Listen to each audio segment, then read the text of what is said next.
আসসালামু আলাইকুম। আমার নাম হচ্ছে রাইহান। আমি বর্তমানে স্টাডিতে আছি কাবির মকবুলিয়াতে। আমার একটা প্রশ্ন হচ্ছে, আমাদের চন্দনে শেষ ছেলে নেই, যেহেতু আমাদের অনেক যুবক আছে, অনেক বেকারত্ব। কারণ আমাদের পাশে পটিয়া হচ্ছে ধরেন ডিসিক এলাকা, ওখানের মধ্যে অনেক ফ্যাক্টরি, এবং হচ্ছে আনোয়ারের মধ্যে কি আমাদের পার্শ্ববর্তী জেলা এই আনোয়ারার মধ্যেও অনেক ফ্যাক্টরি। কারণ আনোয়ারা এবং পটিয়ার মধ্যে খুবই বেকারত্ব কম। আমাদের চন্দনেশের মধ্যে অনেক বেকারত্ব। যদি আমাদের চন্দনেশের মধ্যে একটা যে ফ্যাক্টরি করার যদি এ, হয়, তাহলে আমাদের বেকারত্বটা একটু কি কম হবে। যে কোনো একটা ফ্যাক্টরি হোক অথবা কোনো একটা কাজ করার মতো মানে ইয়াং জেনারেশনরা, হ্যাঁ, তাহলে আমাদের একটা কি হতো, ভালো হতো। ধন্যবাদ। আসসালামু আলাইকুম। আমি যেটা দেখছি যে বাংলাদেশ এটা 90-এর দশকের প্রথম দিকে আমার আব্বা ওনারা উদ্যোগ নিয়েছিলেন আর ওনারা ইপিজেড করেছে, কোরিয়ান ইপিজেড। সেটা অন্তর্বর্তীকালীন সরকার এই গত এক বছরের মধ্যে তারা এখানে বিনিয়োগ আনার চেষ্টা করছে না। আমাদের এখানে কিছু শিল্পায়ন করা যায় কিনা সেই প্রশ্নটা এসেছে।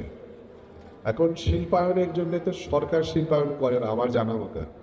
সরকারের ফ্যাক্টরি কি আছে আপনারা জানেন? সিমেন্ট ফ্যাক্টরি, কিছু সার কারখানা আছে, সেগুলো আপনারা যে কর্ণফুলী সার কারখানা এগুলো দেখতেছেন, ড্যাক শ্যাপ আছে, ড্যাক 1 ড্যাক 2, ছাতকের সিমেন্ট ফ্যাক্টরি আছে, গ্লাস ফ্যাক্টরি আছে, এগুলো তো সরকারি শিল্প। এর বাইরে সরকারের আগে ছিল অনুযায়ী অনেকগুলো পাটকল, সেগুলো সমস্ত লস প্রজেক্ট, এগুলো সব বন্ধ হয়। সো শিল্পায়নের কথা যদি বলেন, এটা প্রাইভেট সেক্টর থেকে আসে। প্রাইভেট সেক্টর যদি এখানে ইনভেস্ট করতে চায় তাহলে সে অবশ্যই কস্ট বেনিফিট অ্যানালিসিস করবে। Cost is the investment. সে কত টাকা তাকে ঢালতে হচ্ছে, এই টাকাটা ঢালার মাধ্যমে সে কতটা লাভবান হবে।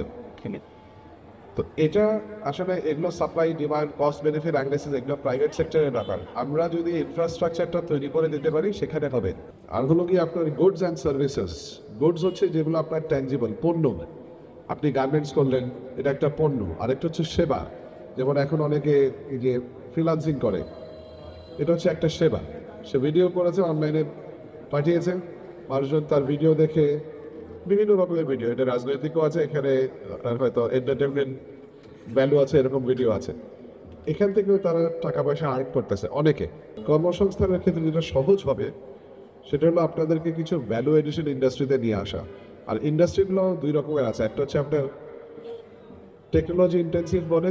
টেকনোলজি ইন্টেন্সিভ হচ্ছে যেখানে আপনার অটোমেশন বেশি, মেশিনারি আছে বড় বড়, এখানে লোক লাগে না, মেশিন সব কাজ করে ছেড়ে দেয়। আর লেবার ইন্টেন্সিভ ইন্ডাস্ট্রি আছে যেগুলো শ্রমিক নির্ভর, শ্রমিকের প্রয়োজন হয় বেশি। সো যেহেতু আমাদের এখানে জনসংখ্যা বেশি, আমাদের শ্রমিক নির্ভর শিল্প করলেই ভালো হয়।